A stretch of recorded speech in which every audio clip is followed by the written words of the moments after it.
Selamat pagi, saudara-saudara yang kekasih di dalam Tuhan. Hari ini tanggal 25 Agustus 2024. Kita dikumpulkan lagi yang ada di Indonesia. Dan puji Tuhan, dari waktu ke waktu kita sudah melangkah jauh. Sekarang saat ini sudah ada di chapter 25 dari buku Everlasting Covenant atau Perjanjian Kekal yang sudah kita bahas selama ini. Dan ya, pertemuan yang lalu kita sudah menyelesaikan chapter 24.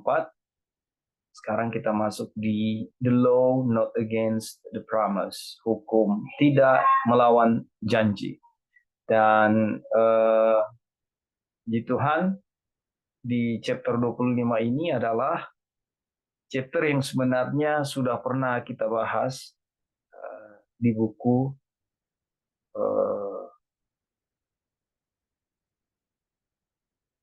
apa namanya, buku yang kita bahas. Berkesukaan. Kabar kesukaan, terima kasih brother. Ya saya mau ingat-ingat bahasa Inggrisnya mah jadi lupa. Ya, dari buku kabar kesukaan. Dan kita bahas di sini Galatia 3 ya. Puji Tuhan. Ini sangat indah ketika diulang-ulangi lagi. Oke. Review sedikit apa yang sudah kita pelajari di chapter 24. Kita langsung saja kepada apa namanya? Pada intinya yang sudah kita pelajari, yaitu di Roma 5 ayat 20 dan 21. Tetapi hukum Taurat ditambahkan supaya pelanggaran menjadi semakin banyak, dan di mana dosa bertambah banyak, di sana kasih karunia menjadi berlimpah-limpah. Supaya sama seperti dosa berkuasa dalam alam maut, demikian kasih karunia akan berkuasa oleh kebenaran untuk hidup yang kekal oleh Yesus Kristus, Tuhan kita. Jadi inti di chapter yang kita belajar kemarin itu, kalau kita lihat dari kutipan Wagoner, adalah tujuan hukum diberikan, ya, tujuan masuknya hukum Taurat di Sinai itu adalah membuat dosa yang telah ada menjadi lebih menonjol, ya, lebih kelihatan. Kalau ada hukum lebih nyata, ya, di dalam sifat dan tingkatannya. Jadi ketika hukum belum masuk, ya, belum dinyatakan seperti itu, walaupun sudah ada hukum, ya, dari masih dalam kerajaan surga, lalu peristiwa Adam dan Hawa, itu hukum sudah ada di situ. Lalu kepada nabi-nabi hingga kepada peristiwa bangsa Israel, itu hukum sudah ada. Ya, tapi di waktu bangsa Israel ini hukum diberikan secara fisik, ya, kita lihat di dalam dua loh batu dituliskan. Ini lebih menonjolkan sifat dari dosa itu di dalam tingkatan yang sebenarnya, ya. Jadi di sini tujuannya adalah supaya kasih karunia Tuhan itu berlimpah dan dapat dihargai sesuai dengan nilai yang sebenarnya. Nah, kita lihat di yang kita bahas waktu itu, ketika hukum diberikan, itulah kasih karunia Tuhan. Itulah cinta Tuhan, ya, lebih nyata dan lebih mampu dilihat oleh orang, di mana Tuhan mengasihi umat-umatnya. Pada waktu peristiwa itu adalah tentunya bangsa Israel juga, dan berlaku sampai kita saat ini. Ya, di mana ketika hukum diberikan, kasih karunia itu lebih nampak dan jelas sehingga kepada salib. Kira-kira itu yang sudah kita pelajari di chapter 24, ya. Saat ini kita akan lanjutkan chapter 25. Saya akan baca. Berdasarkan apa yang telah kita pelajari tentang sejarah Israel, tidak ada yang lebih ringkas dan sesederhana dalam menyatakan tujuan Allah dalam memberikan hukum Taurat dari Gunung Sinai, ya, selain pasal ketiga kitab Galatia yang akan kita pelajari secara singkat. Ini sederhana buku cerita anak-anak, namun sedalam dan serius kasih Allah. Jadi sebenarnya peristiwa di Israel waktu itu, ya, keluarnya bangsa Israel dan segala persungutan yang ada terjadi itu, dikatakan ini kita bisa lihat di pasal ketiga dari buku Galatia. Dan itulah inti yang akan kita pelajari di chapter 25 ini. Injil dalam Perjanjian Lama. Ayat ke-6 dan ke-7 dari pasal pertama menyatakan kepada kita fakta bahwa saudara-saudara di Galatia telah mulai murtad dari iman karena tertipu oleh pengajaran palsu, oleh Injil yang dibuat-buat. Untuk itu, sang rasul berseru dengan keras, sekalipun kami atau seorang malaikat dari surga yang memberitakan kepada kamu suatu Injil yang berbeda dengan Injil yang telah kami beritakan kepadamu, terkutuklah dia. Seperti yang telah kami katakan dahulu, sekarang kukatakan sekali lagi, jika ada yang memberitakan kepadamu suatu Injil yang berbeda dengan apa yang telah kamu terima, terkutuklah dia. Jadi, saudara-saudara, kita tahu kalau kita baca Galatia, di buku Galatia, ya khususnya pasal ketiga ini, kalau di pasal 1, kita tahu cerita di mana Rasul Paulus ini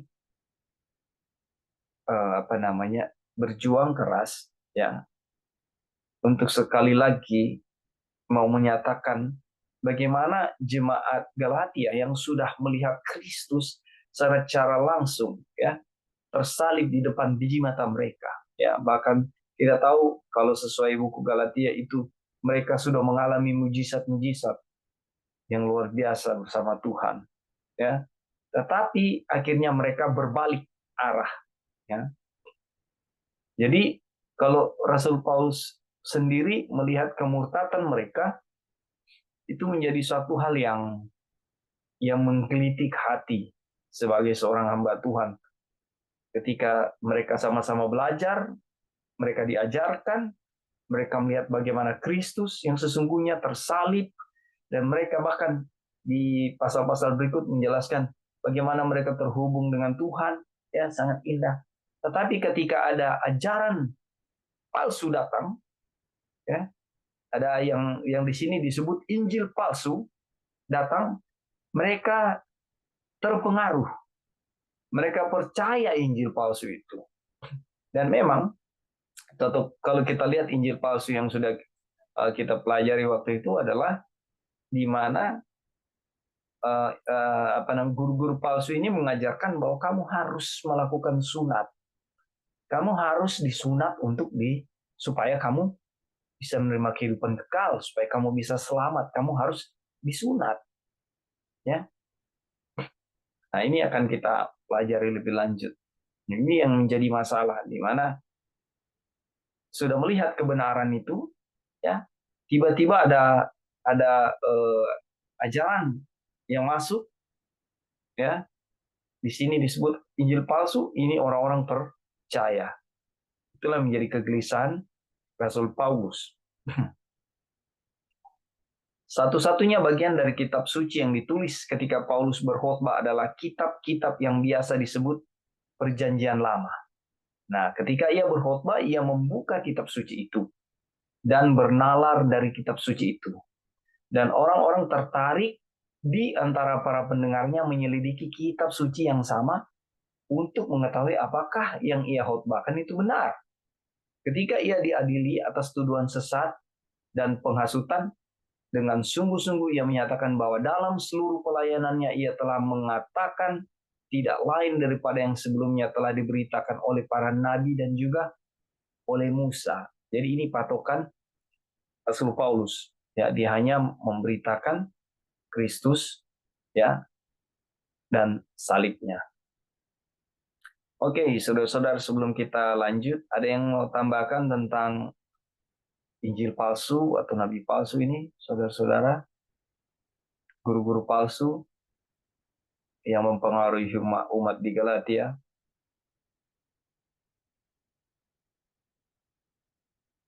Kalau Rasul Paulus itu ada apa namanya dia? Ada dasarnya kan. Yang diajarkan hanyalah Kristus dan pengorbanan di kayu salib. Dan itu juga yang diajarkan oleh nabi-nabi dulu. Gimana, saudara-saudara? Ada yang mau kasih tambahan di sini tentang guru-guru palsu, ajaran palsu? Hmm. Halo Kak Opin. Iya, silakan, Hmm. Sister Devi. Iya jadi waktu dengar ini em, kita teringat akan pelajaran apa kabar kesukaan ya yang Iya, kita kita sudah pelajari bahwa eh, Injil palsu itu karena kan ada, maksudnya mereka mengatakan kalau tidak disunat tidak akan selamat. Jadi keselamatan itu dari perbuatan, jadi dari sunat itu. Tapi di sini dikasih tahu bahwa yang kita sih cuma ingin apa ya tekankan bahwa kalau ada satu perbuatan yang kita anggap bisa menyelamatkan itu betul-betul dikatakan murtad. Cuma itu aja sih. Jadi iya, iya. semoga ya dengan mempelajari ini kita bisa lebih mendalami ya untuk betul-betul mendalami bahwa kita dibenarkan hanya oleh Kristus saja ya, hanya oleh karena iman. Dengan mempelajari ini lebih lebih jelas lah kita bisa lihat, dan itu bisa sangat menolong ya kehidupan kita hari-hari, karena kalau kita mengerti ini pasti kita bisa hidup di dalam penurutan, dan bukan di dalam usaha untuk menuruti ya, tapi karena kasih karunia Tuhan kita bisa hidup di dalam penurutan. Terima kasih Kak. Jadi benar ya apa yang disampaikan barusan, Sister Devi. Saya dulunya begini, saya melihat akulah jalan keselamatan dan kebenaran dan hidup. Ayat itu hanya sebagai ayat hafalan. Ya. Lalu di luar aku kamu tidak dapat berbuat apa-apa. Itu ayat-ayat yang hanya menjadi suatu ayat hafalan buat saya. Tapi melalui pelajaran-pelajaran pembenaran oleh iman ini, hal itu lebih tertanam di dalam jiwa dan pikiran saya ya secara pribadi. Disanggupkan oleh Tuhan ya untuk melihat kedalaman ayat ini. Akulah jalan keselamatan dan kebenaran dan hidup. Jadi melalui pelajaran ini saya melihat hanya Yesus jalan keselamatan. Lalu ketika kita masuk pada pelajaran pembenaran oleh iman, salah satu buku Everlasting Covenant ini, ya, yang dulunya juga kita belajar di buku Kabar Kesukaan atau Glad Tidings, saya melihat uraiannya di situ. Jadi uraian dari akulah jalan keselamatan kebenaran hidup itu saya lihat di situ. Di luar aku kamu tidak dapat berbuat apa-apa. Saya melihat alurnya ada di buku-buku ini. Ya, jadi benar yang tadi Sister Devi bilang, dan ini akan menjadi pembahasan kita. Mana penekanannya adalah uh, bagaimana kita hanya diselamatkan oleh iman, bukan oleh perbuatan. Ya. Dan saya suka sekali, saya sangat jatuh cinta dengan pelajaran yang puji Tuhan sudah selama ini kita sama-sama pelajari. Sistemnya adalah sistematik. Sistematik itu maksudnya kita dari chapter ke chapter, ya jelas. Yang kita bahas dari chapter ke chapter ada urutannya, dan pemahaman kita juga ditambahkan secara sistematis, secara sadar atau tidak sadar. Di chapter 25 ini diulangi lagi bagaimana kesalahan yang terjadi ya oleh karena ajaran palsu dan injil palsu yang terjadi di jemaat Galatia. Ditekankan lagi kepada kita bagaimana keselamatan hanya melalui iman. Oke, terima kasih Sister Devi untuk tambahannya.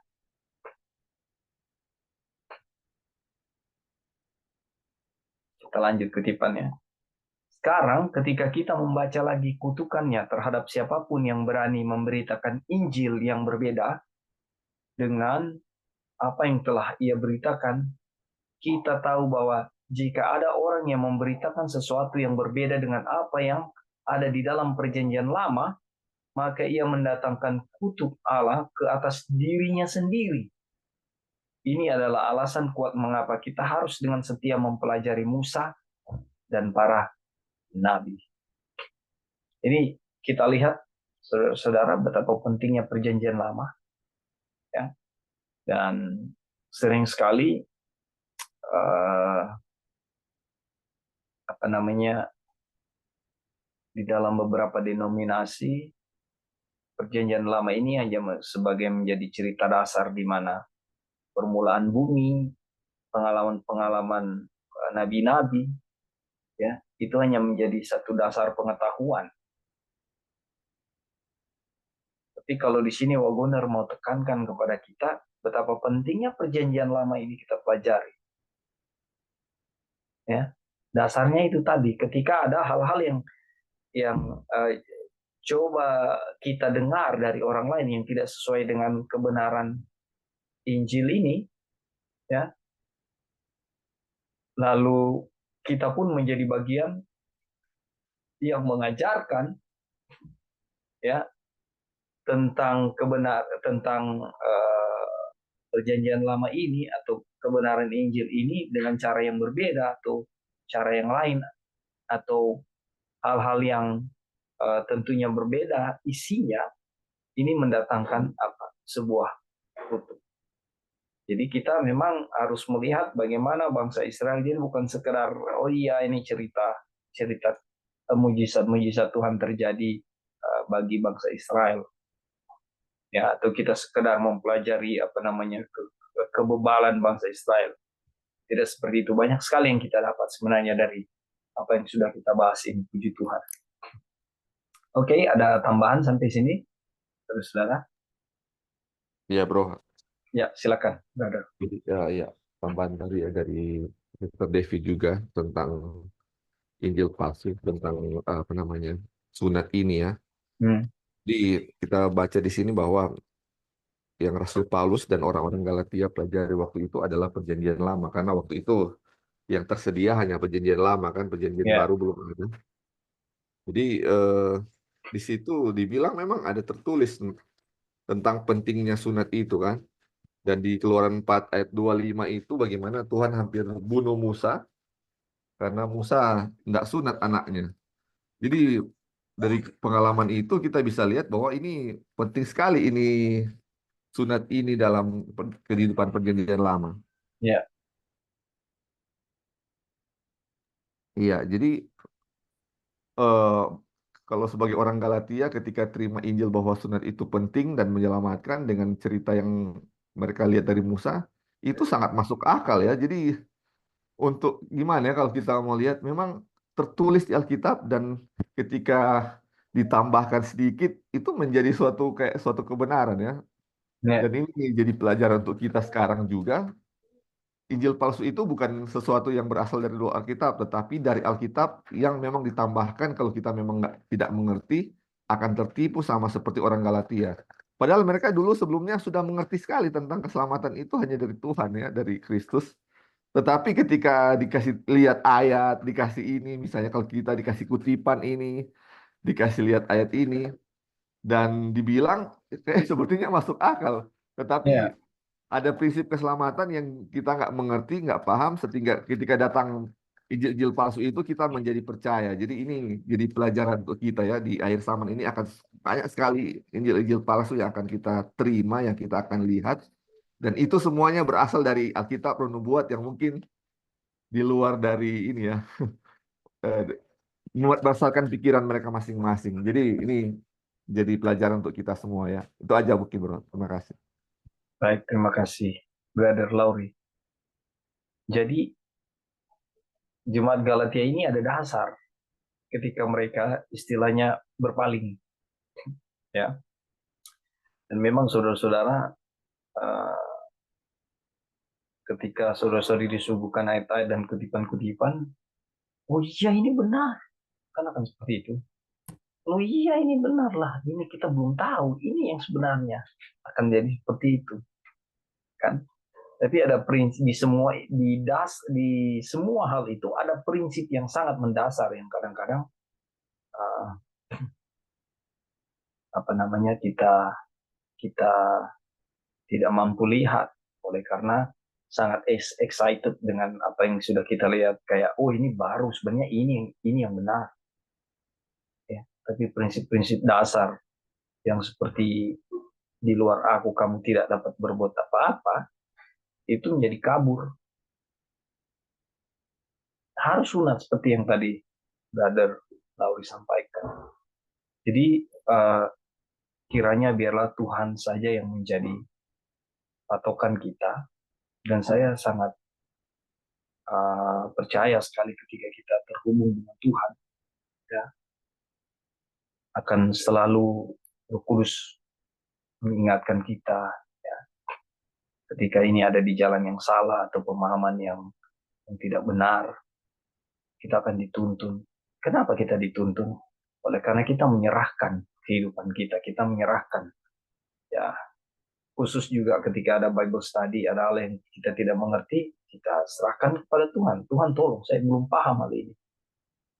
Saya sering sekali di pengalaman-pengalaman masa lalu seperti itu, ada hal-hal yang saya coba mau mengerti tapi nggak jelas.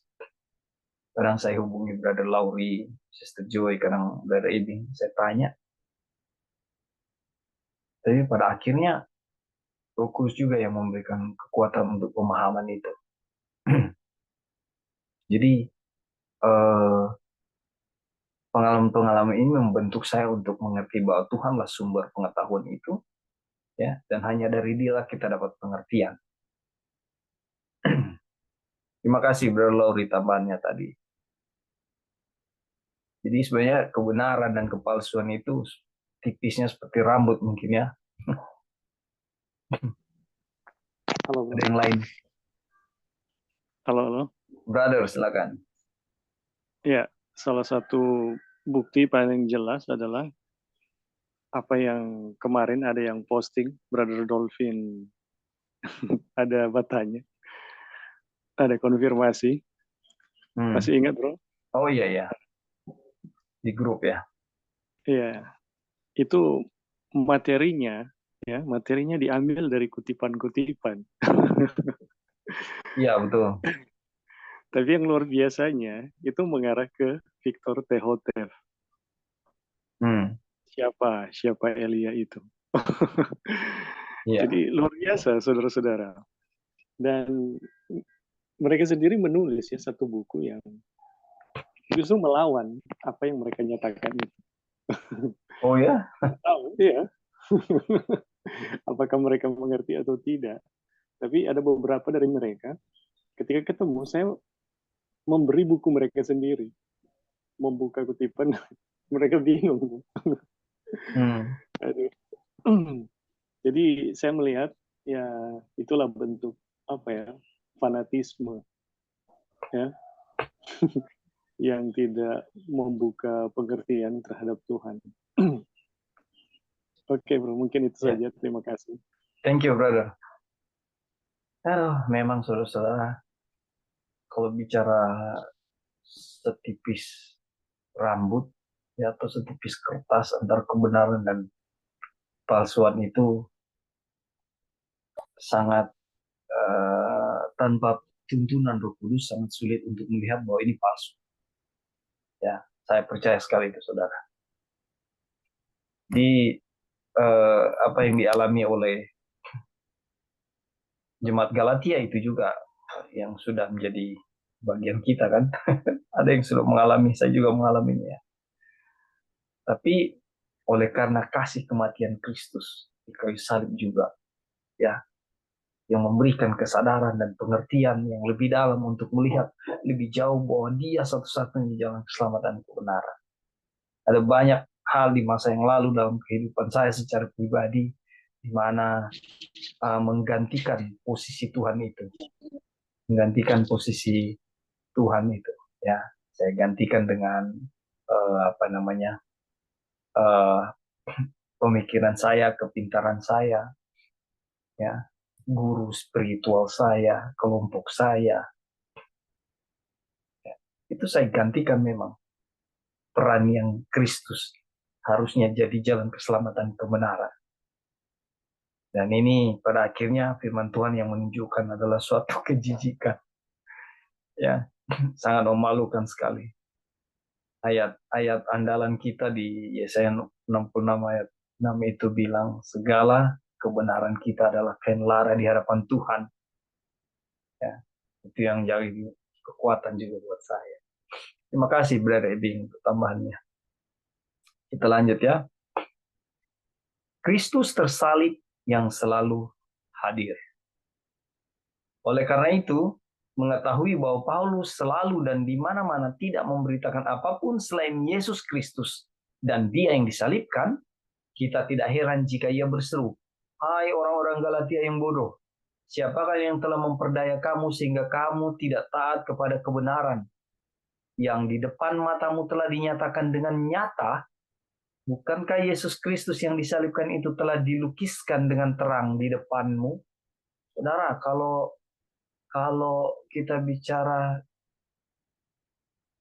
Kristus yang disalibkan di depan kita secara nyata itu, kira-kira seperti apa, saudara-saudara? Ada yang bisa bantu saya untuk paham ini?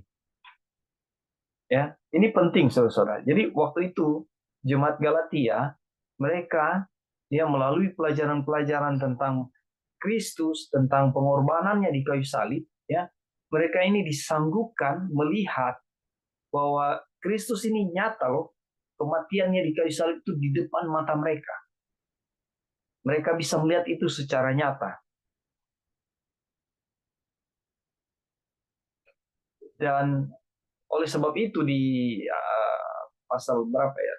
4 ya? Atau di pasal 2 mereka melihat, di pasal 1 dan 2 itu jemaat Galatia itu mengalami pengalaman-pengalaman yang luar biasa dengan Tuhan ya. Mujizat-mujizat terjadi, mereka lihat itu semua. Tapi di pasal 3, Galatia 3 menjelaskan mereka berbalik dari itu. Padahal sudah lihat. Kira-kira ada yang bisa kasih gambaran nggak? Sebenarnya salib yang dinyatakan di depan mata jemaat Galatia itu seperti apa? Ada nggak yang bisa kasih masukan di sini? Apa sih yang mereka lihat sebenarnya? Bagaimana sih Kristus itu nyata di depan mereka gitu loh? Kok Yesus kelihatan nyata sekali? Padahal kan waktunya udah berlalu. Tidak jauh dari waktu mereka. Ya. Ada yang sudah lihat kira-kira? Kalau saya Halo, pribadi, Kak Opin. iya, silakan. Oh iya, atau Kak Opin Iya, mau silakan, apa? silakan. Devi, silakan. Eh, di kabar kesukaan sih ditulis ya di kalau nggak salah di chapter 3 itu bukankah Yesus Kristus yang disalibkan itu telah dilukiskan dengan terang di depanmu? Itu Wagoner menulis bahwa Roh Kudus yang memang mereka memang bisa melihat dengan jelas Kristus tersalib di depan mereka. Cuma sederhana itu aja sih. Jadi Roh Kudus yang membuat mereka bisa melihat Yesus yang tersalib. Bahkan Wagoner menulis bahwa kita tuh akan mengerti Injil kalau kita sudah bisa melihat Kristus betul-betul tersalib di hadapan kita. Oke, Kak, makasih. Iya, terima kasih, Sister Devi. Ada tambahan yang lain, saudara-saudara? Oleh Opin. Ya, silakan, brother. Oke, jadi menurut saya maksudnya orang-orang Yahudi di Galati, melalui pekabaran Rasul Paulus, mereka sudah sadar dan menyadari bahwa keselamatan mereka itu hanya ditutupi oleh jubah kebenaran Kristus. Nggak ada lagi yang lain. Makanya Rasul Paulus menegaskan jangan coba-coba lagi untuk kembali ke daging. Iya. Karena kebenaran oleh iman itu adalah sifatnya spiritual. Hanya oleh kebenaran Kristus, makanya kata-katanya selalu seperti Sister Devi tadi disebutkan, melalui kasih karunia, melalui damai sejahtera Kristus saja. Kata-kata Paulus kan di awal di Injil Galati. Iya.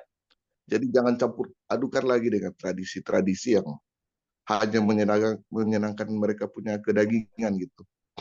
Karena kita semua, keselamatan kita hanya dibungkus oleh kebenaran Kristus saja. Jadi kita dalam kehidupan hanya memandang Kristus saja, tidak ada yang lain lagi. Hanya fokus ke salib itu saja.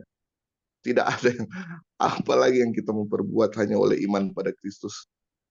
hanya itu, maksudnya hanya itu saja yang maksudnya Rasul Paulus ingin fokuskan kembali ke Kristus, Iya. jangan lagi ke hal yang lain. Itu saja, Opin. Baik, terima kasih, brother. Onang. Jadi apa namanya, tema yang Rasul Paulus bawa memang Yesus Kristus dan Dia yang disalibkan. Jadi saya melihat sendiri bahwa di Galatia 3 ayat 1 ini, dia pengalaman di Galatia 2 dan di Galatia 1, ya, chapter 1, chapter 2 di buku Glad Tidings juga, itu saya melihat setelah mereka mempelajari, ya, Rasul Paulus ajarkan mereka dan mereka melihat Yesus secara nyata, mereka melihat di mana-mana ada kutuk, di mana-mana juga ada salib, ya, dan mereka mengalami pengalaman kerohanian dengan Kristus. Inilah yang sebenarnya mereka lihat sebagai satu hal yang nyata di hadapan mereka, bagaimana Kristus disalibkan. Dan ini sangat luar biasa. Yang menjadi masalah yang Brother Onang bilang tadi, ketika ajaran-ajaran ini datang sebagai satu tradisi, ini yang menjadi permasalahan mereka yang Rasul Paulus gergetan istilahnya, ya. Dan mari kita lanjuti kutipan ini. Dari tulisan-tulisan Musa dan para nabi, mereka telah dibuat untuk melihat Kristus. Ya. Bukan sebagai Dia yang akan disalibkan. Bukan pula sebagai Dia yang telah disalibkan beberapa tahun yang lalu. Tetapi sebagai Dia yang dengan jelas dan nyata disalibkan di tengah-tengah mereka. Dan dari tulisan-tulisan kuno itulah Ia melanjutkan untuk menghidupkan kembali iman dan semangat mereka yang lemah. Jadi pada dasarnya Rasul Paulus membawakan ajaran nabi-nabi, ya, dan luar biasanya jemaat Galatia waktu itu mengalami keindahan hubungan dengan Tuhan, ya, melalui istilahnya di sini tulisan-tulisan kuno ini, melalui firman Tuhan ini, ya, pengalaman-pengalaman kehidupan mereka indah dengan Tuhan. Lalu ada fase di mana mereka berbalik.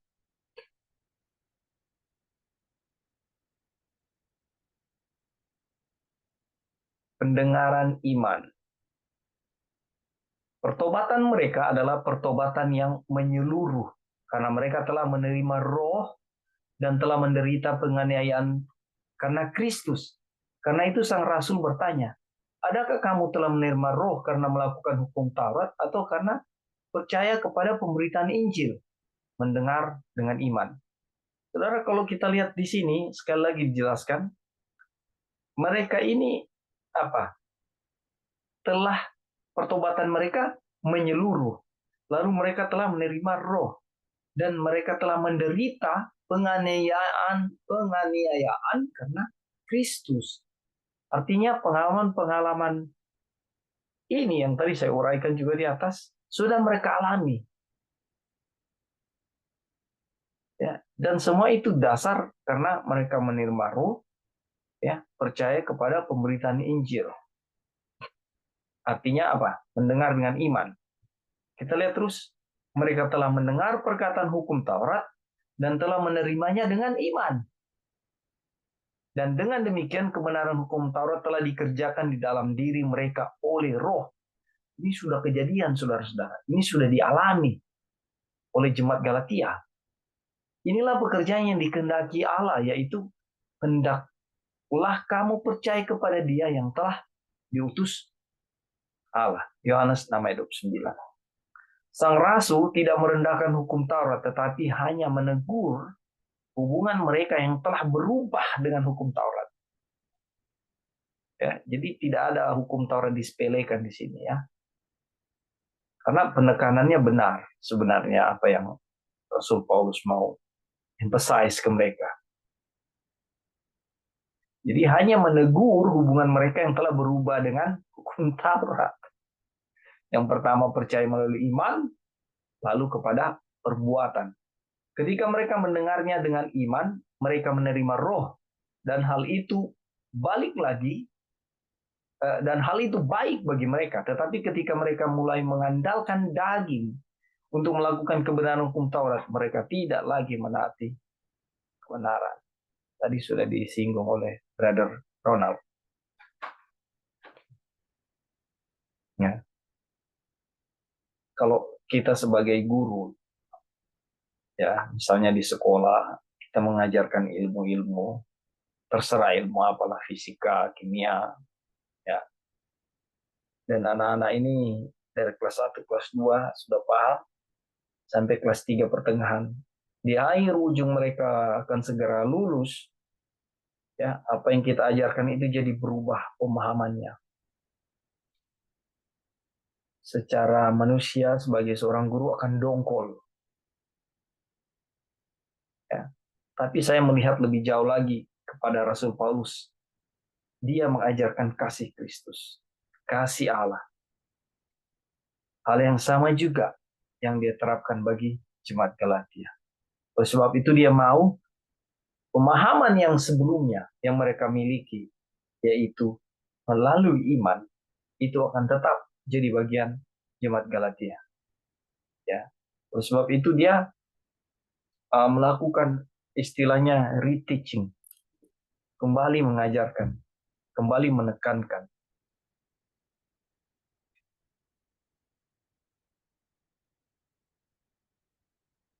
Jadi waktu pertama mendengar dengan iman, mereka menerima dengan roh, dan itu baik bagi mereka. Tetapi ketika mereka mulai mengandalkan daging, itu melakukan kebenaran hukum Taurat, mereka tidak lagi menaati kebenaran. Lihat di situ ya, untuk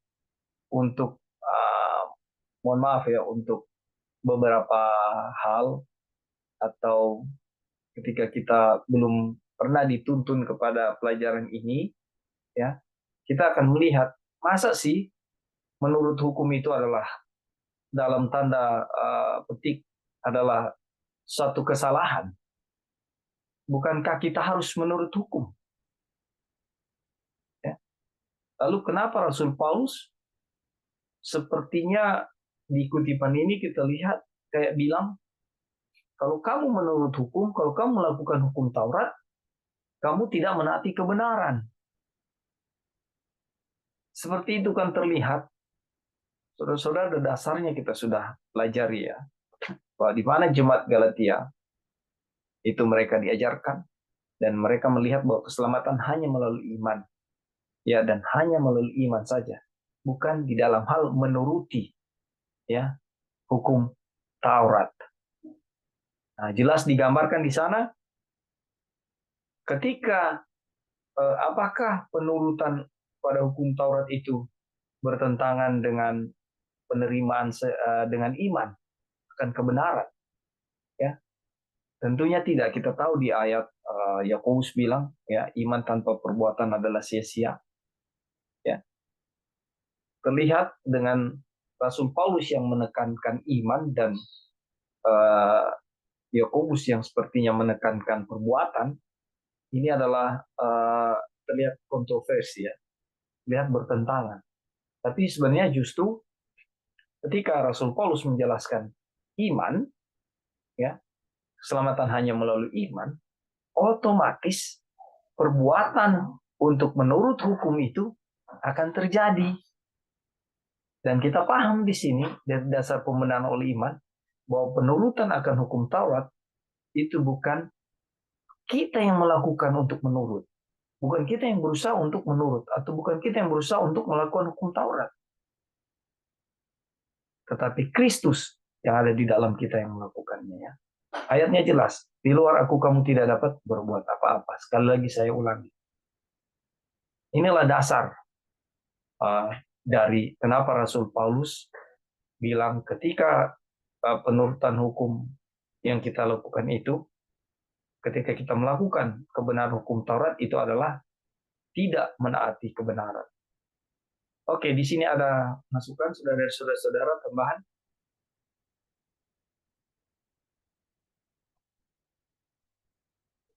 Kalau belum, kita lanjut ya.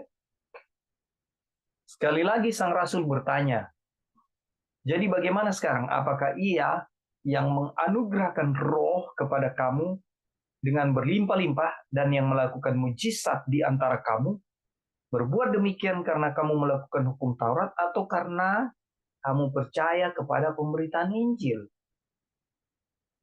Ini Galatia 3:5 ya.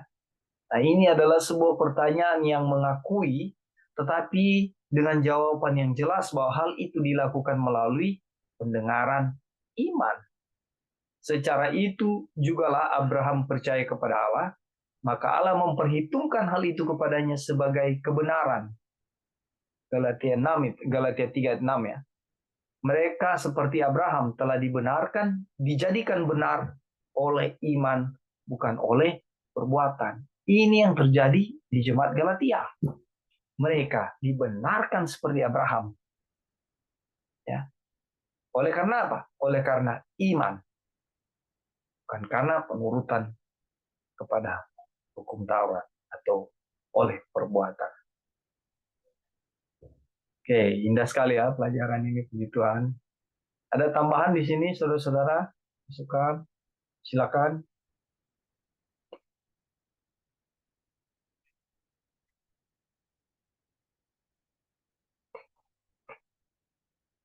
Baik, kalau belum kita lanjut.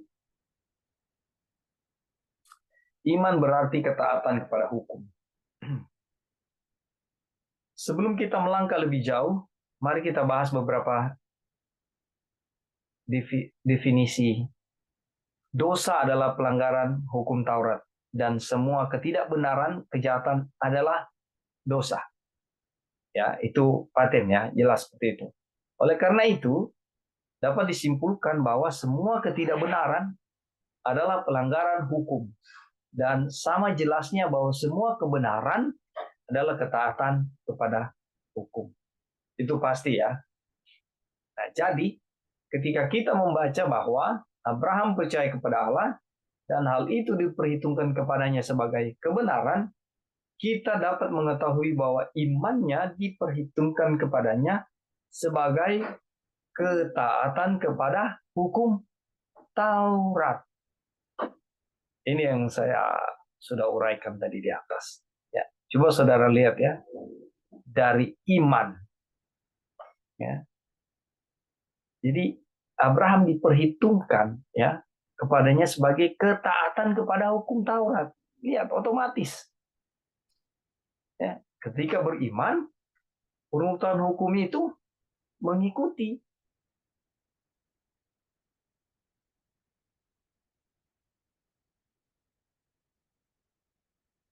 Perhitungan iman untuk kebenaran ini bukanlah suatu bentuk yang kosong bagi Abraham.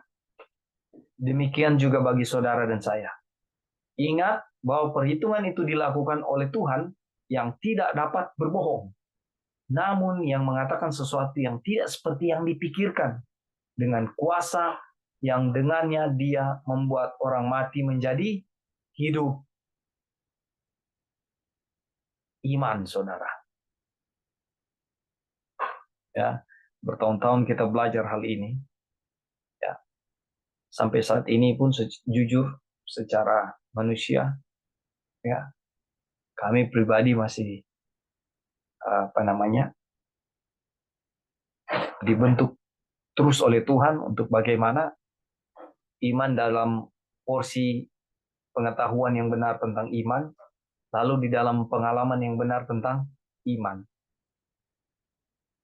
Jadi bagaimana ketika Tuhan menghidupkan orang mati, di mana itu bagian dari iman, ya, dan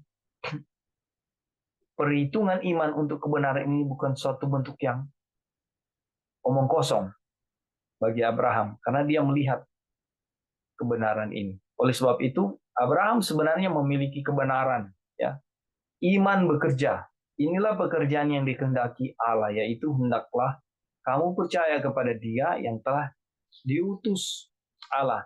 Dengan hati, ya, orang percaya akan dibenarkan. Luar biasa, saudara-saudara, kutipan ini. Oke, ada yang mau kasih masukan atau pertanyaan? Ya, Boleh silakan. pertanyaan. Ini berbicara tentang cucunya Abraham. Ya. Jadi tentang Yakub ya. Yakub dan Esau. Jadi kita tahu Yakub ini dibenarkan oleh jubah sulungnya Esau. Ya, Sorry. Jadi Yakub diberkati oleh Ishak karena yang Ishak cium adalah jubahnya Esau. Jadi Yakub diberkati dengan sama dengan kita lah ya, mendapat kebenaran oleh jubah Kristus kan. Dan Yakub pun seperti itu. Tapi yang jadi pertanyaan ini seperti mendapat berkat dari hasil tipuan gitu, bukan satu kebenaran. Jadi waktu Yakub diberkati oleh Ishak, yang Ishak tahu itu adalah Esau, anak sulung. ya, Jadi dan dia mendapatkan berkat itu, tapi melalui penipuan. penipuan seperti itu. Makanya dia waktu bergumul juga dengan malaikat, malaikat tanya. Jadi waktu Yakub meminta berkat bergumul, malaikat tanya, siapa namamu? Dia jawab Yakub. Karena waktu diberkati oleh Esau, diberkati oleh Ishak, Ishak tanya siapa namamu? Dia bilang aku Esau. Jadi seperti itu. Jadi ada penipuan seperti itu. Jadi mohon tanggapannya gimana? Ya, kalau kita lihat saudara dari kutipan yang sudah kita pelajari tentang Esau dan Yakub itu, sebenarnya memang yang akan mendapat hak kesulungan itu, yang akan diurapi itu sebenarnya adalah memang Yakub, ya. Tetapi Tuhan memiliki waktu, ya. Tuhan memiliki waktu yang Tuhan sudah tentukan. Tetapi istri dari Ishak siapa saya lupa, yang membantu Ribka. Rika, yang membantu membantu Yakub. Yakub untuk di anointed waktu itu, untuk diurapi, ya. Itu mereka, disitulah kesalahannya. Mereka tidak menunggu waktu Tuhan. Ya, padahal Tuhan memang sudah kalau dari pelajaran yang kita baca dari kutipan itu, ya, memang sebenarnya akan diurapi adalah Yakub. Tapi mereka melangkahi semua waktu. Seperti Abraham kita lihat, melangkahi waktu Tuhan. Ya, harusnya memang Ishak yang menjadi anak yang akan menutupi seluruh bumi, ya, melalui keturunannya. Tapi mereka, Abraham dan istrinya, melangkahi waktu Tuhan, sehingga Hagar hamba itu menjadi diambil untuk memiliki keturunan yang menghasilkan Ismail. Dan sampai hari ini itu menjadi satu pertentangan, ya. Jadi kalau kita mau keluar dari istilahnya ranah Tuhan, kesalahan yang terjadi. Kalau kita baca di kutipan di atas ini, dosa adalah pelanggaran hukum Taurat, dan semua ketidakbenaran, kejahatan adalah dosa. Oleh karena itu dapat disimpulkan bahwa semua ketidakbenaran adalah pelanggaran hukum. Dan sama jelasnya bahwa semua kebenaran adalah ketaatan kepada hukum. Nah, ketika hal-hal sudah melenceng semua oleh karena human wisdom, karena hikmat manusia, dia pikir atau mungkin ada ketakutan-ketakutan yang menjadi dasar bagi orang-orang ini sehingga melanggar apa yang sudah sebenarnya Tuhan tetapkan. Dan itu juga menjadi bagian dari kita, manusia di akhir zaman ini. Sering-sering kita melangkahi Tuhan, apa yang sudah Tuhan tentukan. Kita sudah mendoakan, tapi kok nggak datang-datang ini yang kita doakan, kan? Akhirnya kita ambil jalan pintas atau jalan yang lain. Itu yang saya pahami, Brother Ronald. Tapi mungkin ada yang lain mau kasih masukan juga, tambahan. Kok bisa sih dengan berbohong, ya? Sudah betul itu, ya, betul. Jadi sebenarnya berkat itu Tuhan sudah siapkan untuk kita. Tapi kita berusaha dengan segala macam cara kita menipu Tuhan. Dan waktu Yakub bergumul dengan malaikat, sebenarnya berkat itu sudah ada gitu. Cuma Yakub, jadi waktu dia minta berkat, malaikat tanya, siapa kamu? Siapa namamu? Dia bilang, saya Yakub. Dan malaikat bilang, sekarang namamu bukan Yakub lagi, tapi Israel. Israel. Karena Yakub artinya penipu. Jadi kita datang pada Tuhan sebagaimana kita ada gitu. Nggak Ya. perlu berusaha dengan segala macam cara kita untuk menipu atau melakukan Tuhan punya usaha. Tapi berkat itu sebenarnya sudah dijanjikan oleh Tuhan. Betul. Seperti Brother David bilang tadi, sebenarnya sudah ada itu. Kurang kita menerima saja. Tapi kita mau berusaha lagi. Bergumul lagi dengan usaha kita dengan Tuhan. Tapi Tuhan tahu yang terbaik. Puji Tuhan. Terima kasih, Brother. Puji Thank Tuhan, you. brother. Terima kasih untuk pertanyaannya. Ada penekanan di sini.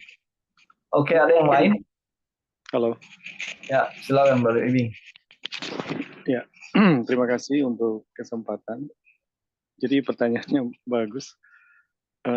Sebenarnya waktu Tuhan bisa lebih cepat dari itu. Dan Tuhan sebenarnya tidak mau lama-lama untuk memberkati manusia. Cuma mengenai perjanjian yang Tuhan janjikan, itu kalau kita lihat ya kepada Yakub, sebenarnya itu kepada Abraham, kepada Yusuf, kepada Musa, kepada Israel, sampai kepada kita sekarang, itu ada. Dan itu sama. Di setiap generasi, siapapun dia, itu Tuhan menjanjikan sesuatu. Dan pelajaran yang paling jelas ya mengenai perjanjian, itu kita bisa lihat dari Abraham. Abraham bukannya Tuhan mau menunda begitu lama sebenarnya. Cuma ketika Tuhan bisa dibilang menguji ya, apakah betul-betul percaya atau tidak gitu. Nah, Abraham dipengaruhi oleh logika positif. Posisi Abraham ya, dan posisi Ribka dan Yakub itu sama. Ini Ishak sudah mau mati, tapi belum diberkati, padahal Tuhan berjanji. Kalau Sarah dan Abraham sama, sudah mandul, menopause, udah mau mati, belum lagi ini mau dapat keturunan. Musa pun sama, saudara-saudara. Tuhan telah berjanji dia akan melepaskan, tapi dia merasa ini kalau nggak ada kekuatan politik yang harus dikerahkan, ya bagaimana bisa ini bangsa mau dilepaskan, dan Musa harus membunuh ya salah satu. Nah, sebenarnya itu sama ya teman-teman. Tuhan sebenarnya tidak mau berlama-lama. Cuma ketika kita diperhadapkan dengan ujian ya, apakah kita mau percaya sepenuhnya? Sering logika positif itu mengalahkan iman. Ya. Sama seperti pertanyaan Brother Onang ya tentang Yakub. Gimana mau dapat gini kalau Esau yang masih ada gitu. Ya, Ribka terdorong untuk menipu, berkonspirasi ya dengan Yakub dan ya berhasil. Tapi hasilnya itu penderitaan yang luar biasa ya. Dan seperti itu di segala zaman kepada setiap orang itu sama. Kita akan diperhadapkan dengan satu janji dan sebenarnya Tuhan nggak mau lama-lama. Yang membuat lama adalah ketika kita mau diuji ya, apakah kita percaya atau tidak. Kita akan diperhadapkan dengan dua hal. Percaya sepenuhnya pada janji Tuhan atau logika-logika positif yang nanti akan kita hadapi entah apa itu. Oke, mungkin itu aja. Terima kasih, Bro. Tuhan, brother. Saya suka ini istilah logika positif ini ya. Jarang sekali keluar untuk mewakili suatu tindakan kesalahan yang dilakukan oleh nabi-nabi dulu ya. Terima kasih untuk masukan tambahan poin yang baik ya. Oke, kita lanjut ya.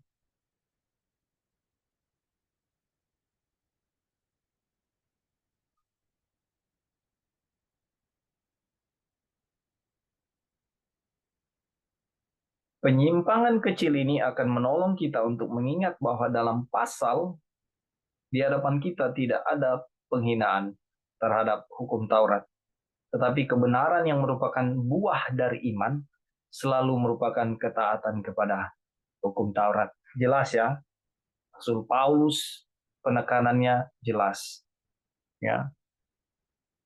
Tetapi kebenaran yang merupakan buah dari iman selalu merupakan ketaatan kepada hukum Allah. Jadi kita lihat rangkaiannya benar, ya, melalui iman, ya, dan melalui iman itu sebagaimana Abraham diperhitungkan, ya, dibenarkan oleh Tuhan, ya, dianggap benar oleh Tuhan, ya, itu adalah merupakan buah dari iman dan selalu merupakan ketaatan, akan selalu otomatis akan kepada penurutan terhadap hukum Tuhan. Ya, kenapa? Kebenaran, itulah yang disebut kebenaran. Yang dilihat adalah kebenaran melalui iman. Saudara-saudara, bukan, oh saya harus menurut hukum. Saya harus menurut hukum. Sehingga saya dibenarkan. Saya harus buat ini, saya harus buat itu. Tetapi melalui iman. Ini jelas sekali Rasul Paulus punya penekanan di Galatia ini. Luar biasa, puji Tuhan. Ada yang mau tambahkan di sini?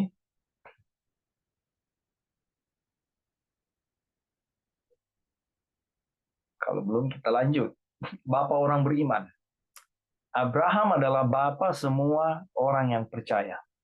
Jadi kamu lihat bahwa mereka yang hidup dari iman, mereka itulah anak-anak Abraham. Dan kitab suci yang sebelumnya mengetahui bahwa Allah membenarkan orang-orang bukan Yahudi oleh karena iman, ya, telah terlebih dahulu memberitakan Injil kepada Abraham. Olehmu segala bangsa akan diberkati. Galatia 3 ayat 7 dan 8. Injil yang diberitakan kepada Abraham adalah Injil yang sama yang diperuntukkan bagi semua orang dan yang akan diberitakan di seluruh dunia menjadi kesaksian bagi semua bangsa. Kepada semua makhluk Injil harus diberitakan dan barang siapa yang percaya dan dibaptis akan diselamatkan. Tetapi di dalam Injil kebenaran Allah dinyatakan dari iman kepada iman.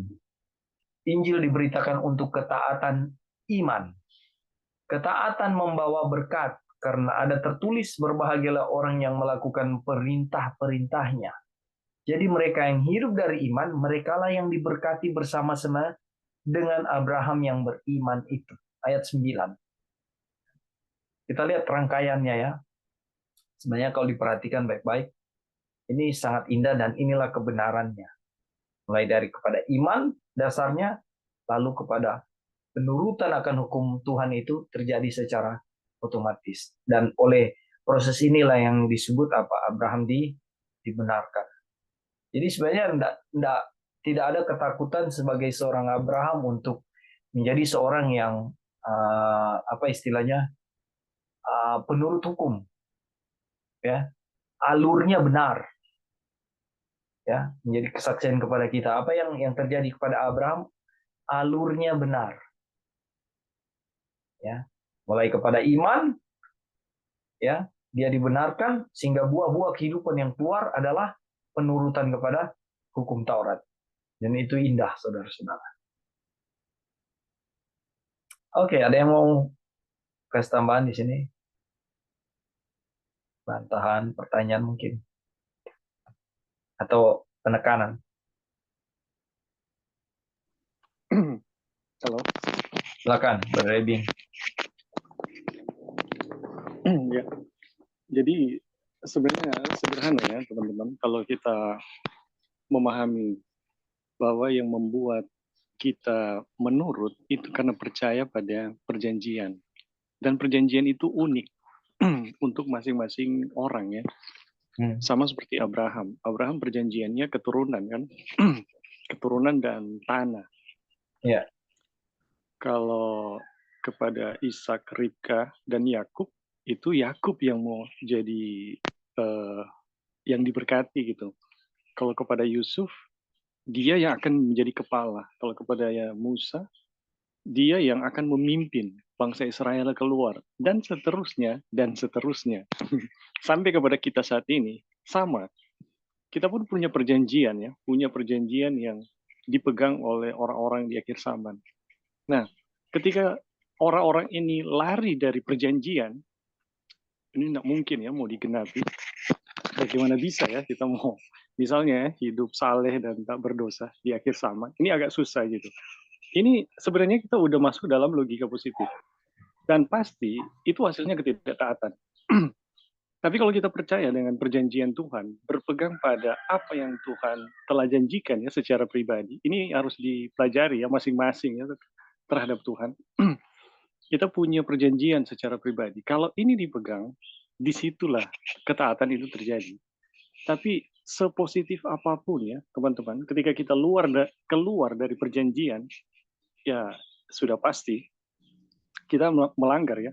Sama seperti ketika Abraham membiarkan Sarah ya diambil oleh Abimelek, Raja Gerar.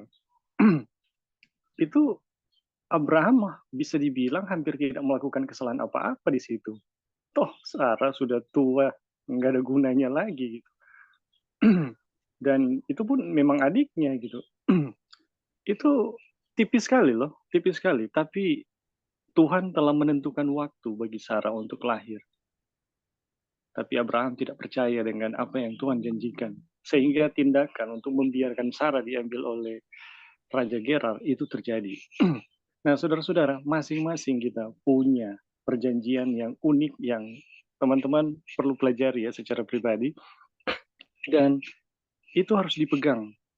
Itu harus dipegang, jangan sampai hilang di dalam pikiran kita atau di dalam hati kita. Ketika kita berpegang pada perjanjian itu, maka perjanjian itu yang akan membuat kita taat. Seperti yang terakhir ya, Abraham ketika mau mengorbankan Ishak ya. Ini satu perintah yang kalau ditanggapi dengan logika, dengan rasio, Abraham pasti gagal. Untuk mengorbankan Ishak, itu perintah membunuh. Waktunya lama, anak kebanggaan yang telah dinantikan ya, bertahun-tahun. Tiba-tiba datang perintah, korbankan. Oh ini satu hal yang berat sekali gitu. Kalau Abraham berpegang pada logika ya, Abraham pasti gagal. Tapi bersyukur ya, Abraham berdiri teguh terhadap apa yang Tuhan telah janjikan. Jadi dengan firman yang dia terima, dengan firman itu dia berjalan dan dia taat sampai pada tujuan. Oke, mungkin itu saja bro. Terima kasih. Yang luar biasa penurutan Abraham itu loh. Waktu disuruh sembelih ya, mulai dari mengumpulkan kayu, baru mengadakan perjalanan, naik ke bukit, mempersiapkan istilahnya mesbah untuk penyembelihan, pengorbanan. Itulah yang disebut penurutan. Tapi kenapa itu terjadi? Karena iman. Itu kan luar biasa ya. Waktu Tuhan bilang, oh korbankan anakmu, itu dia menurut. Itu yang Abraham lakukan. Penurutan itu. Jadi benar yang berada Edwin bilang tadi, kalau dia pakai logika apa istilahnya positif ya. Halo bro, sedikit Ya. tambahan. Jadi teman-teman, apa yang dicontohkan oleh Abraham atau apa yang dibuat oleh Abraham di saat mengorbankan Ishak, itulah sebenarnya yang bisa dibilang imannya Kristus, imannya Yesus.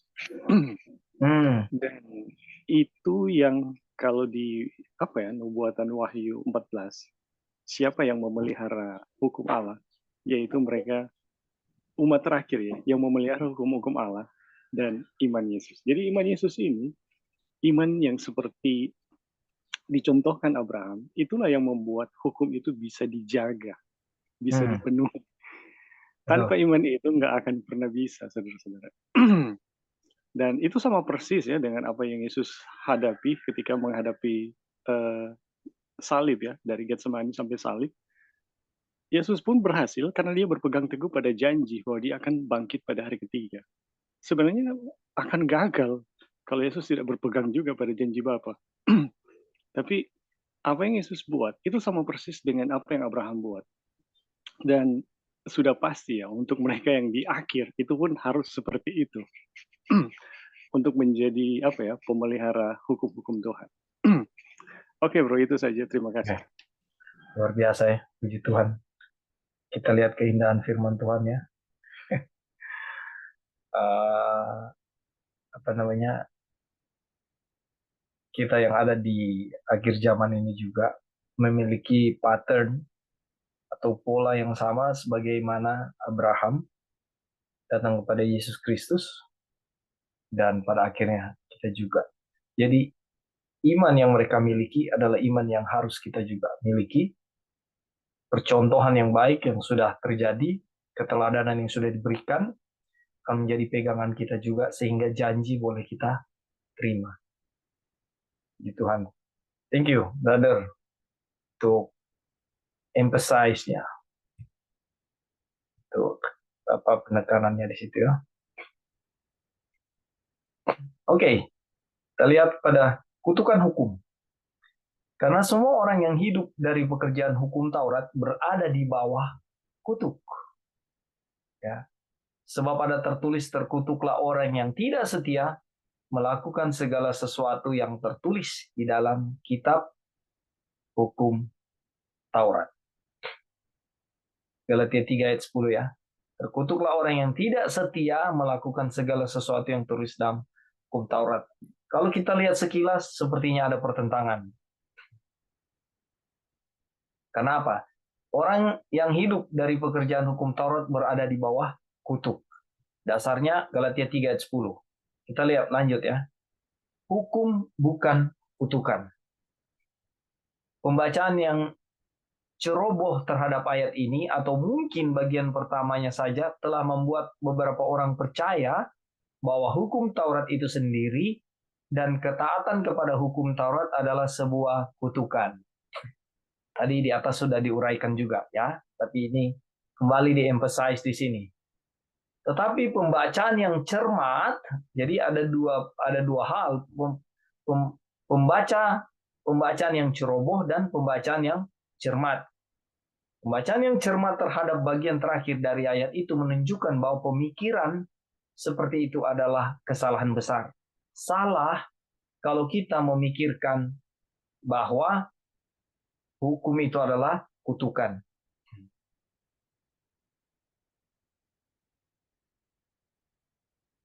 Kita lihat ya. Sebab ada tertulis, terkutuklah orang yang tidak setia melakukan segala sesuatu yang tertulis dalam kitab hukum Taurat. Itu ayat ya. Kutukan itu bukanlah karena ketaatan, tetapi karena ketidaktaatan. Kita lihat lagi. Ya. Bukan orang yang terus melakukan segala sesuatu yang tertulis dalam hukum Taurat, tetapi orang yang tidak terus melakukan segala sesuatu yang tertulis dalam hukum Taurat, dialah yang terkutuk. Artinya, bukan sebagian saja, tetapi keseluruhan yang harus dilakukan. Bukan sebagian waktu saja, tetapi terus-menerus. Ini penekanannya, saudara-saudara. Jadi terkutuk kalau kita melakukannya setengah-setengah. Atau terkutuk kalau penurutan kita atau tindakan kita di dalam penurutan itu hanya dalam waktu-waktu tertentu. Ya. Orang yang tidak melakukan hal itu terkutuk, tetapi orang yang melakukannya akan diberkati. Jadi artinya continuously, ya, bersambung terus. Ingat nggak di masa lalu kita dulu belajar tentang on off, ya, iman kita ya atau hubungan kita dengan Tuhan yang on off, terputus tersambung, terputus tersambung. Kalau contoh di rumah itu ada apa, saklar ya, saklar lampu, sesuka hati kalau kita membutuhkannya kita nyalakan, oke, supaya terang di sekeliling rumah kita atau dalam ruangan rumah kita. Tapi di saat kita tidak membutuhkannya kita matikan, off ya. Nah, di dalam proses penurutan terhadap hukum Taurat bukan seperti itu. Jadi bukan orang yang terus melakukan segala sesuatu yang tertulis dalam hukum Taurat yang terkutuk ya. Tetapi orang yang tidak terus melakukan segala sesuatu yang tertulis dalam hukum Taurat. Artinya orang yang berhenti-berhenti. Artinya dia yang ya on, off, on, off. bukan sebagian saja, tapi harus keseluruhan hukum Taurat itu. Dan ya yang dilakukan. Dan juga bukan sebagian waktu saja, tetapi terus-menerus. Saudara, kutipan ini menemplak saya. Saudara, kutipan ini sangat menegur saya. Dan saya sangat tertegur. Puji Tuhan. Dan ini mengingatkan saya, bagaimana sebenarnya hubungan saya dengan Tuhan itu harus terjadi. Seperti apa bentuknya. Dan ini jelas di kutipan ini. Ada yang mau tambahkan, saudara-saudara? Silakan, ada yang mau di-emphasize atau ada yang saudara-saudara lihat dari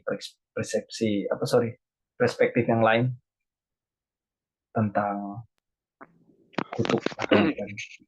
Silakan, brother. Jadi di sini jelas ya, yang masalah itu bukan hukum, tapi ketidaksetiaan manusia dalam ketaatan terhadap hukum, dalam melakukan hukum. Jadi hukum itu baik. Dan teman-teman, bukan cuma hukum baik, kutukan itu pun sebenarnya sangat baik. Kalau diterima dengan sepenuh hati. Dan itu terlihat jelas di mana. Kalau masih ingat cerita tentang dua penjahat yang ada di samping kiri dan kanan dari Yesus. Ya. Yang satu, yang pencuri, itu menerima kutukan. Kami pantas untuk. Ya, kami pantas. Tapi yang satu, kalau tidak ditunjukkan dulu, saya tidak akan percaya gitu. Kalau yang satu yang pembunuh. Nah, yang pencuri ketika dia menyatakan sikapnya seperti itu, dia pantas menerima semua kutukannya, keburukan dari konsekuensi hukum. Dialah satu-satunya orang yang percaya siapa Yesus. Waktu itu ya, dialah satu-satunya orang yang percaya. Dan ketika dia percaya, ya, dia saat itu juga mendapatkan berkat yang dia inginkan walaupun nanti, tapi jawabannya saat itu juga. Jadi teman-teman, yang masalah dari kutukan bukan kutukan, tapi ketika kita berusaha untuk menghindari kutukan itu, dan masalah dengan hukum pun sama, ketika kita berusaha untuk memenuhinya, disitulah masalahnya. Tapi kalau kita menerima ya sepenuhnya hukum itu dan menerima konsekuensinya, kita akan dibawa pada satu pengalaman yang sama dengan pencuri di samping Yesus. Oke, itu aja. Terima kasih. Ya. Baik, terima kasih untuk tambahannya, brother. Jadi benar kita lihat ini satu satu rangkaian yang indah ya. Dan memang ketika kita Bible study seperti ini, dituntun oleh Roh Tuhan, kita bisa melihat secara detail ya, proses-proses ini ya. Terkadang ya, tidak ada salahnya kita juga membaca ya, tapi indah juga ketika kita sama-sama belajar. Kita bisa berdiskusi, kita bisa melihat penekanan-penekanannya di mana ya. Terima kasih, Brother Eding. Jadi memang seperti saya bilang tadi, saya sangat tertemplak oleh kutipan ini ya. Dan lebih jelas lagi dilihatkan kepada saya bukan sebagian ya, tapi seluruh hukum ya, dan yang harus kita lakukan ya. Dan juga bukan sebagian waktu saja, tetapi terus-menerus di dalam penurutan hukum. Artinya bahasa yang lain boleh saya bilang ya, tolong saya dikoreksi kalau salah ya. Iman itu berketetapan. Teruslah memiliki iman ya, dan bahkan bertambah-tambah, bertumbuh. Semakin hari semakin dewasa di dalam iman, atau semakin hari semakin iman bertambah ya, sampai mencapai kesempurnaan karakter Kristus. Jadi jangan setengah-setengah, tetaplah beriman di dalam Kristus. Ada yang lain, saudara-saudara? Mau kasih masukan? Halo, Kak Opin. Ya, Sister Devi, silakan. Di sini, di dalam kutipan ini jelas sekali ya diberikan kesempurnaan dari hukum itu betul-betul ditunjukkan kepada kita, karena ditulis terkutuklah orang yang tidak setia melakukan segala sesuatu yang tertulis dalam kitab hukum Taurat. Terus kutukan itu bukan karena ketaatan, tetapi karena ketidaktaatan. Aduh, jadi ini betul-betul hukum Tuhan ini harus dituruti dengan sempurna, karena kalau tidak memang kutuk yang akan jadi. Bukan orang yang terus melakukan segala sesuatu yang tertulis dalam hukum Taurat, tetapi orang yang tidak terus melakukan segala sesuatu yang tertulis dalam hukum Taurat, dialah yang terkutuk. Bukan sebagian saja, tetapi keseluruhannya yang harus dilakukan. Bukan sebagian waktu saja, tetapi terus-menerus. Aduh, ini betul-betul kita lihat ya, hukum itu memang harus dilakukan seperti itu. Keseluruhannya dan terus-menerus. Orang yang tidak melakukan hal itu terkutuk, tetapi orang yang melakukannya akan diberkati. Aduh, kalau baca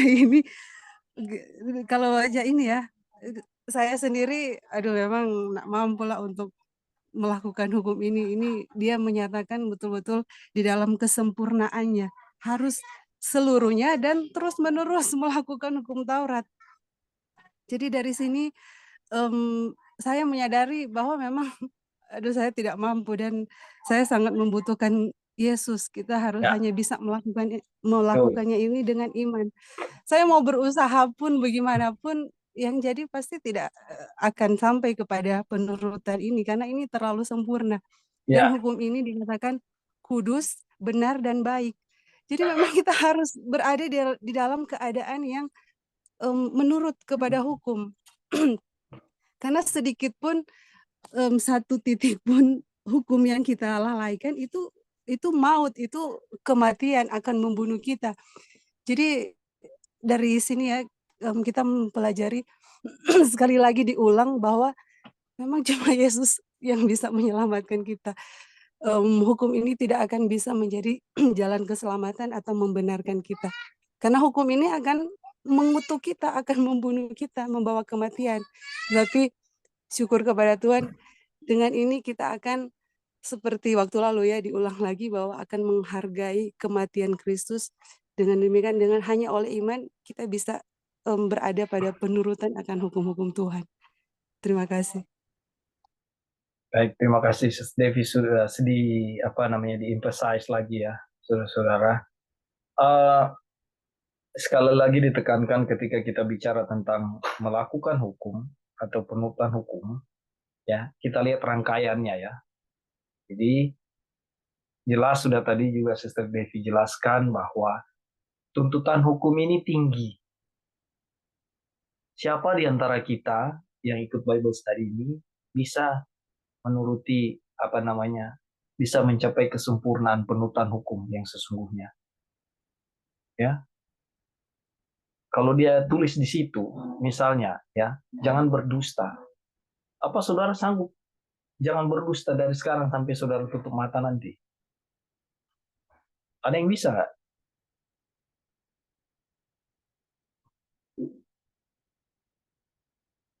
Jangan sombong. Ada enggak? Memang harus sangat sempurna, saudara.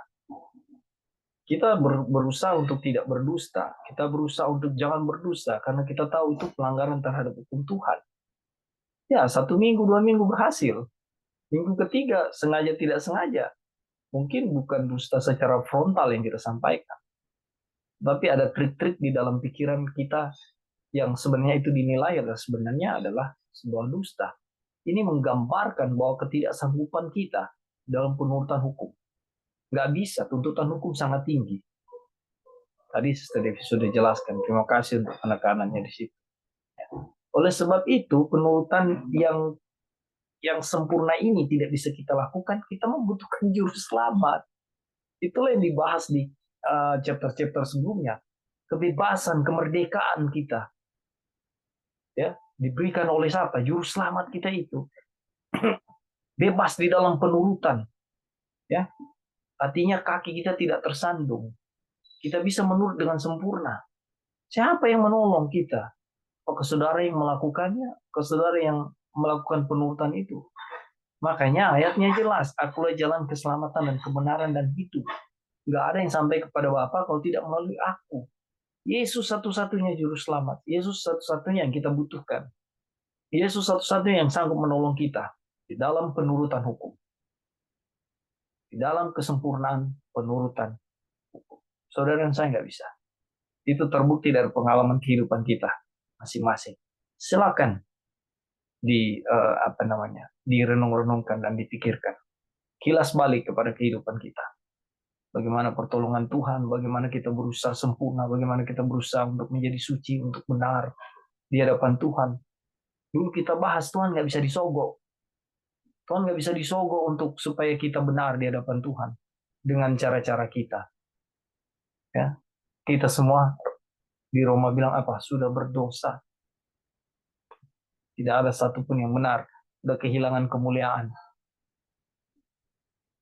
Apa yang bisa kita andalkan dari diri kita untuk menurut hukum? Tapi ajaran di sini menegaskan bagaimana iman awalnya, ya, sehingga kepada penurutan hukum itu.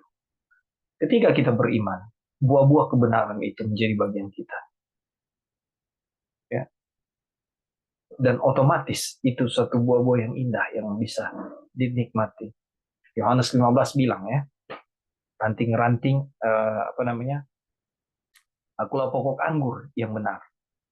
Ya, kita terhubung dengan pokok anggur yang benar, yaitu Yesus Kristus. Dan dia bilang, ranting-ranting, ya, yang kering, ya, yang tidak berbuah itu dipotong, dipangkas. Ya, ranting-ranting kering itu dibersihkan. Tapi ranting-ranting yang berbuah, ranting-ranting yang berbuah, yang ada daun-daun mungkin apa itu dibersihkan oleh Tuhan sehingga pertumbuhan dari buah-buah itu lebih lebih segar, lebih baik, lebih menyolok buah-buah itu. Jadi yang ranting kering yang tidak berguna itu dipotong, dibersihkan. Nah, itulah hubungan kita dengan Kristus sehingga kita akan mengeluarkan buah-buah kebenaran itu. Dan itu artinya penurutan hukum. Terima kasih. Kalau Kak Oki boleh Ya, ada tambahkan tambahan. sedikit.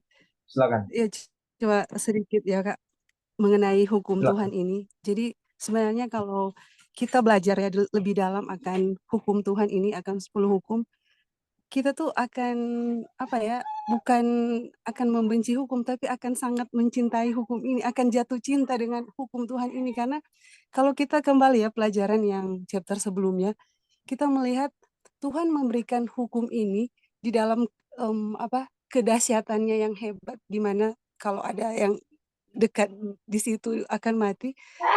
Itu kita bisa melihat, pemberian hukum ini sebenarnya itu dijelaskan ya yang waktu lalu itu adalah kasih Tuhan yang sangat besar kepada manusia, dan ditulis tidak ada kasih Tuhan yang dia tunjukkan selain dari pada waktu dia memberikan hukum itu. Ya, Jadi hukum betul. itu yang kita sudah pelajari waktu lalu, bahwa dengan adanya hukum saya bisa melihat keadaan saya, dan begitu saya membutuhkan juru selamat itu Yesus itu, dan itu kita akan menghargai kasih karunia itu. Itu hukum ini akan membuat kita itu jatuh cinta sebenarnya kalau kita mendalami akan 10 hukum ini, bukan sesuatu yang menjadi beban bagi kita. Tidak ya. Dan kalau kita sudah jatuh cinta akan hukum ini juga bisa membuktikan bahwa tuduhan setan itu bahwa hukum itu kejam itu salah. Jadi semoga ya kita belajar hukum dan Yesus ini, hukum dan Kristus itu betul-betul kita mengerti, merasakan, menyadari, dan itu akan kita merasakan berkat yang luar biasa dari pelajaran tentang hukum dan Kristus ini. Terima kasih. Tuhan. Terima kasih, Sister Devi. Kita akan melihat rangkaiannya ya. Oke. Kita lanjutkan. Berkat dan kutukan. Dalam ayat ke-9 dan ke-10 dari pasal ini, kita melihat kontras yang sama antara berkat dan kutuk yang disajikan dalam Ulangan 11 ayat 26 dan 28. Lihatlah, hadapkan kepadamu pada hari ini berkat dan kutuk. Berkat apabila kamu mendengarkan perintah Tuhan Allahmu yang kusampaikan kepadamu pada hari ini. Dan kutuk jika kamu tidak mendengarkan perintah Tuhan Allahmu. Di satu sisi, kita memiliki dalam satu kelompok iman, ketaatan, kebenaran, berkat, kehidupan. Ya. Di sisi yang lain, kita menemukan dalam satu ikatan ketidakpercayaan, ketidaktaatan, dosa, kutuk, kematian. Nah, pengelompokan tersebut tidak sedikit pun dipengaruhi oleh usia di mana seorang hidup. Ya. Artinya itu terjadi dan menjadi pengalaman. Nah, kalau kita lihat di bawah ini, semua di bawah kutukan.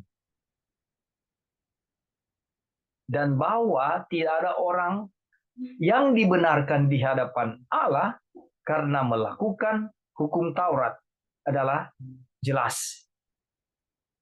Ya. Orang yang benar akan hidup oleh iman. Tetapi dasar hukum Taurat bukanlah iman, melainkan siapa yang melakukannya akan hidup karenanya. Galatia 3 ayat 11-12. Siapa yang melakukannya akan hidup karenanya, tetapi tidak ada seorang pun yang melakukannya. Karena semua orang telah berbuat dosa dan telah kehilangan kemuliaan Allah. Lihat ya, siapa yang melakukannya akan hidup karenanya, tetapi tidak ada seorang pun yang melakukannya. Ini maksud dari tidak ada seorang pun yang melakukannya, tidak ada seorang pun yang dapat melakukannya. Penurutan kepada hukum Taurat ini, itu penekanannya. Kenapa? Karena semua orang telah berbuat dosa dan telah kehilangan kemuliaan Allah. Oleh karena itu tidak ada seorang pun yang dapat menemukan hidup di dalam hukum Taurat atau di dalam penurutan hukum Taurat. Nggak ada. Kita lihat.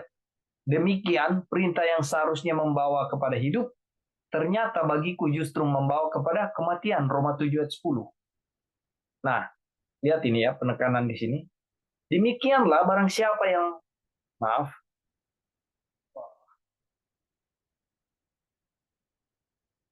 Demikianlah barang siapa yang berusaha menaati hukum Taurat dengan perbuatannya sendiri.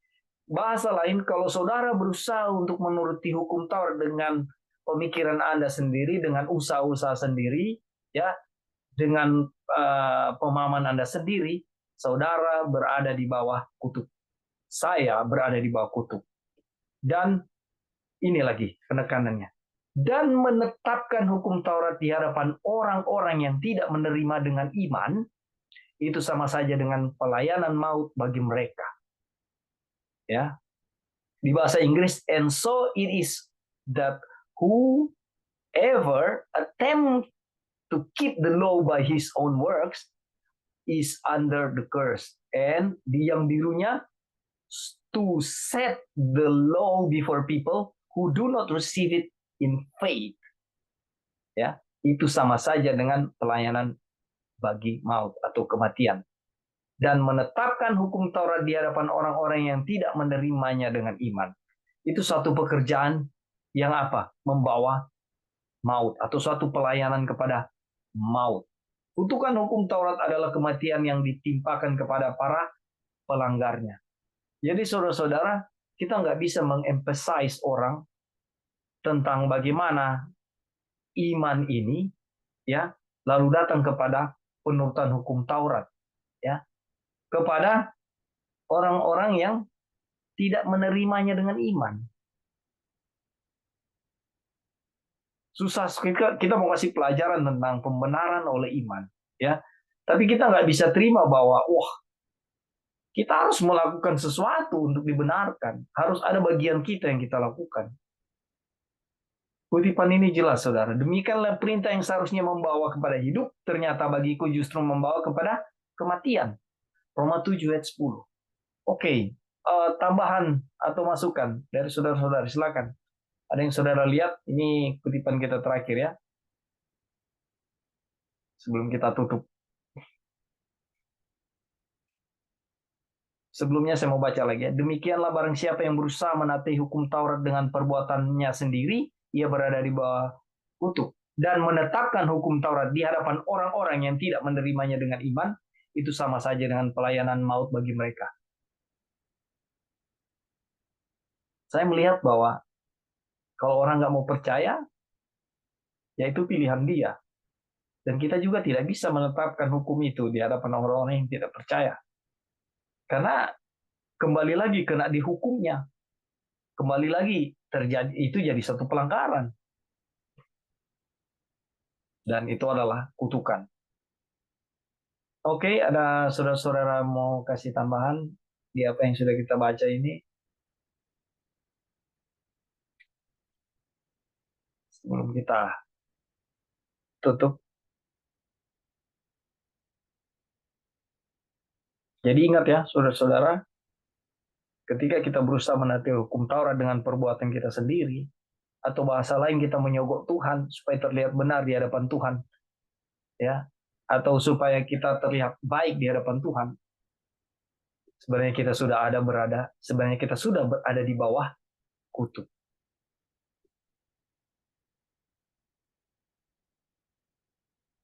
Halo Kak Upin, Ya, silakan. ini mungkin akan apa ya? Karena kalau kita belajar kabar kesukaan itu dijelaskan sebenarnya semua ini, Ya. dan ini akan lebih jelas itu enggak sampai sini, sebenarnya harus dilanjutannya, karena kan di sini kita hanya ditunjukkan keadaan kita dan hukum Taurat itu seperti yang di atas Kak, boleh.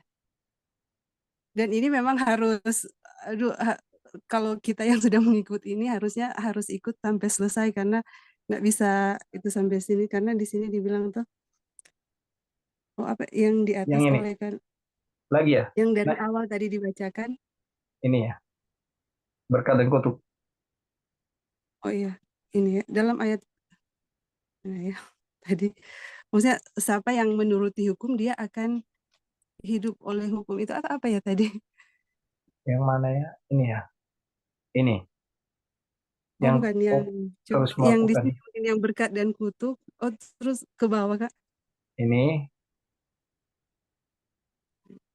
Coba ini. pengelompokan. Di satu sisi kita memiliki dalam satu kelompok iman. Oh ya, yang di bawah mungkin Kak. Lagi ya. Ini ya. Tidak Ya, ada coba orang yang ini. dibenarkan di hadapan Allah. Oh ya, ini. Dan bahwa tidak ada orang yang dibenarkan di hadapan Allah karena melakukan hukum Taurat adalah jelas. Karena orang yang benar akan hidup oleh iman.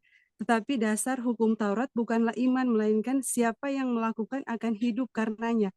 Siapa yang melakukannya akan hidup karenanya, tetapi tidak ada seorang pun yang melakukannya. Karena Ya. semua orang telah berbuat dosa dan telah kehilangan kemuliaan Allah. Oleh karena itu tidak ada seorang pun yang dapat menemukan hidup di dalam hukum Taurat. Jadi di sini jelas ya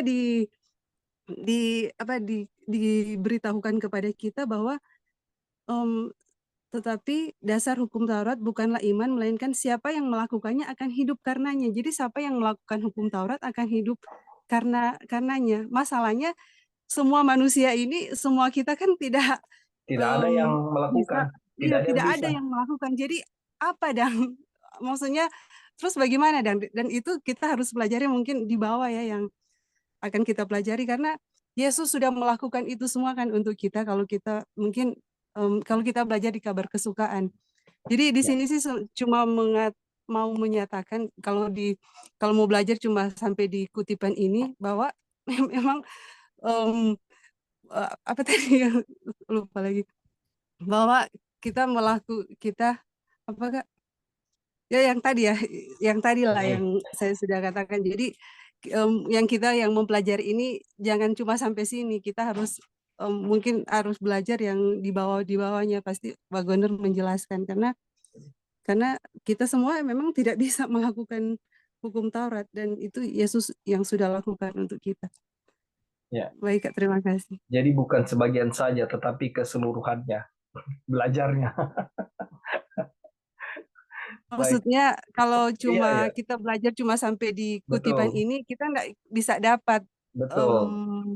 keseluruhannya. Harus ikut lagi minggu depan supaya kita bisa Bible study selanjutnya supaya kita bisa tahu keseluruhannya gitu maksudnya. Nah, itu yang saya mau apa namanya, mau bilang juga ya.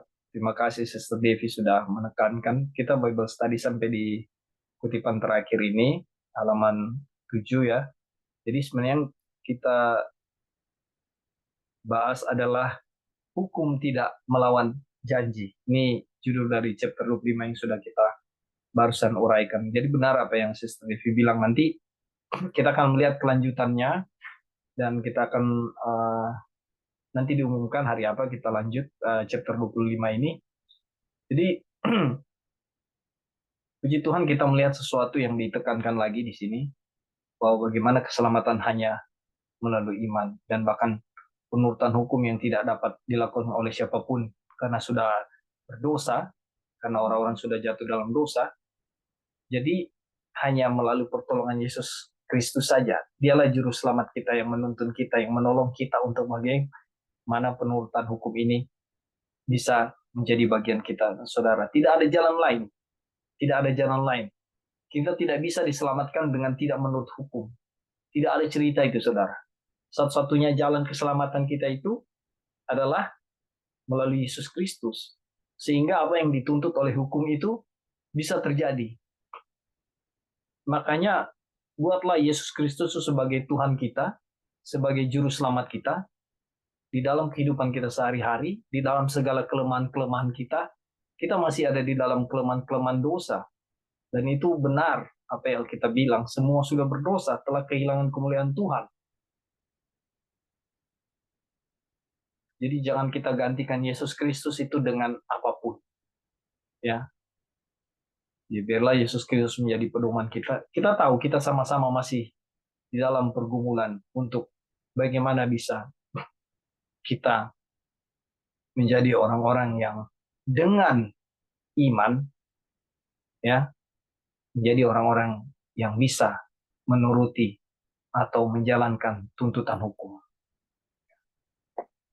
Puji Tuhan, terima kasih untuk saudara-saudara yang sudah bergabung. Terima kasih untuk saudara-saudara juga yang sudah memberikan masukan tambahan. Puji Tuhan. Dan Bible study kita sampai di sini. Saya percaya bahwa kita dapat berkat dari Tuhan untuk melihat kebenaran ini.